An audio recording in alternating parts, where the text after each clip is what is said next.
안녕하세요. 여러분의 매력을 올려주는 프리미러의 은서고요. 저희 다정님도 있어요. 안녕하세요. 안녕하세요. 저희 이번에 내가 왜 이만 만나면 달라질까 한번 주제 준비해봤는데 이거 한번 생각해 보셨나요?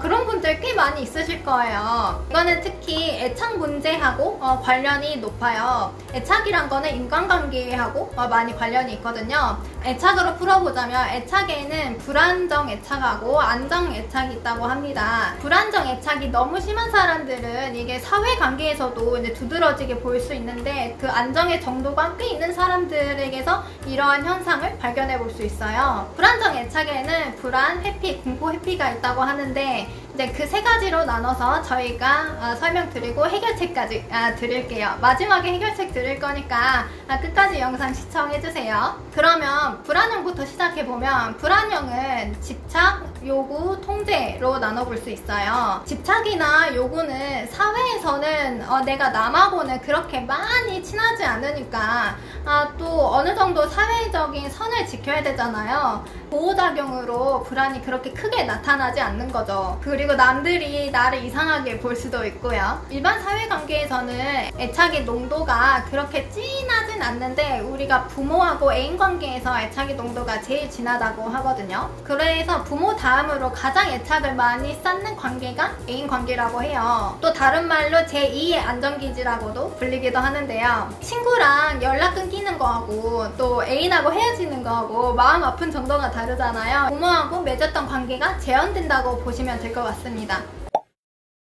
그래서 기대감이 생기다 보니까 부모에게 요구했던 것처럼 비슷하게 애인에게 요구와 사랑을 원하게 되죠. 애인들이 집착을 한다고 느낄 수도 있고요. 그리고 두 번째로 통제를 하는 이유는 미래에 어떻게 상황이 될지 그거를 예측을 해서 내 불안을 낮추고 싶기 때문인데요. 애인하고 관계는 그만큼 가까운 관계이기도 하고 또 편안하다 보니까 내가 그럴 권리가 있다고 이제 의식적으로 그 권리라는 단어를 생각하진 않지만 무의식적으로 그렇게 느낌을 받게 되거든요. 그래서 일반 관계에서는 그렇게 할 필요도 없고 또 사회적 선을 지켜야 하기 때문에 그렇게 하진 않지만 애인에게는 통제가 나타납니다. 흔히 볼 수 있는 예로 들면은 결혼하면 잔소리 하시는 분들 있잖아요. 그게 바로 통제하고 연결이 될 수 있어요. 그러면 이제 해피형 파트로 들어가 볼게요. 해피형이 연애하면 달라지는 이유 뭘까요? 해피형은 독립적인 성향이 있거든요. 혼자 하는 것에 익숙해져 있어요. 그래서 일반 관계에서는 내 영역에 침범하지 않는다고 느끼는데 애인 관계는 가까운 관계잖아요. 그래서 내가 침범한다고 느낄 수도 있어요.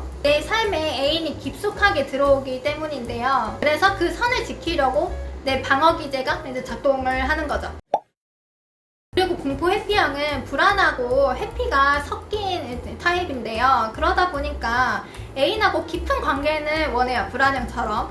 그러면서도 이제 상처 입을까봐 회피하기도 합니다. 그게 바로 내 영역에 침범하는 애인이 부담스러워서 어떻게 해야 될지 모르는 그런 혼란한 상태가 되는 거죠. 그래서 공포 회피형을 혼란형이라고 부르기도 하거든요. 남이 보기에는 그게 이랬다 저랬다 하는 모습으로 보일 수도 있죠. 그 중에 한 예시로서 어장관리하는 나쁜 사람으로 간혹 보이는 경우도 있습니다. 그러면 이런 거 해결을 어떻게 해야 될까요?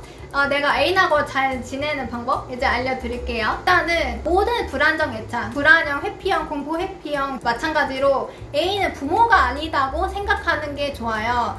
그래서 불안형 같은 경우는 부모에게 내가 요구를 했던 것처럼 그러니까 집착을 했던 것처럼 그렇게까지 하면 내 애인이 부담스러워할 수 있어요. 내 애인은 나를 낳아준 사람, 키워준 사람이 아니잖아요. 나랑 동등한 관계예요. 그래서 그걸 부담으로 느낄 수 있기 때문에 내 애인이 어느 정도까지 받아줄 수 있는지 받아주는 정도는 사람마다 다르니까 그거를 애인이 어느 정도까지 하는지를 보고 내가 적당히 조절을 잘 해야 되고 대화로서 조절의 정도를 맞추면 됩니다. 그리고 해피형은 애인도 이럴 것이다.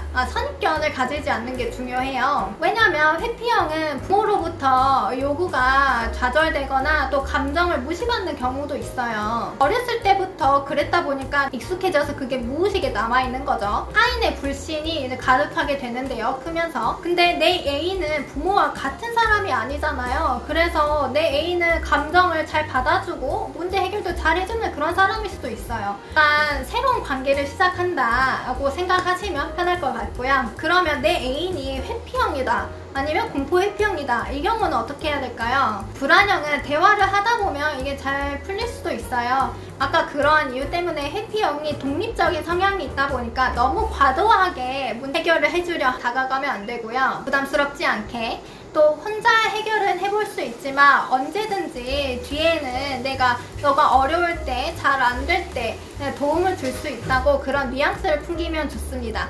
물론 이거를 직접적인 말로 안 해도 돼요. 내 스타일로 말로 잘 풀어보면 되고요. 공포 회피형도 회피형의 일부를 공유하기 때문에 내 애인이 공포 회피형이다 하면 이 방법을 참고해 보시면 좋습니다. 그러면 내가 공포 회피형이에요. 그러면 그거는 어떻게 해야 될까요? 공포 회피형은 내 욕구를 파악하는 게 정말 중요합니다. 그게 우선시 되고, 배려하려고 내 욕구를 숨기는 경우가 많아요. 왜냐하면 공포 회피형은 어렸을 때부터 이제 학습되어 온 게 눈치를 보는 거거든요. 그래서 눈치로 상대가 이런 걸 원하나? 해서 그런 걸 해주는데, 근데 나는 상대가 아니잖아요. 또 다른 환경에서 자라왔어요. 그래서 내 상대는 내가 생각한 거하고 다를 수 있어요. 이 뜻은 뭐냐면 원하는 게 다를 수 있다는 거예요. 그래서 배려하려고 내 욕구를 숨기고 괜찮은 척 하려는 경우가 많은데, 오히려 애인을 헷갈려하고 또 원하는 배려를 받는 게 아닐 수도 있죠. 그래서 진심을 보여주는 게 중요해요. 대화로 풀어보는 거죠. 그게 정말 애인을 위한 배려이고 또 스스로에게 더 충실한 것일 수 있습니다. 연인 관계도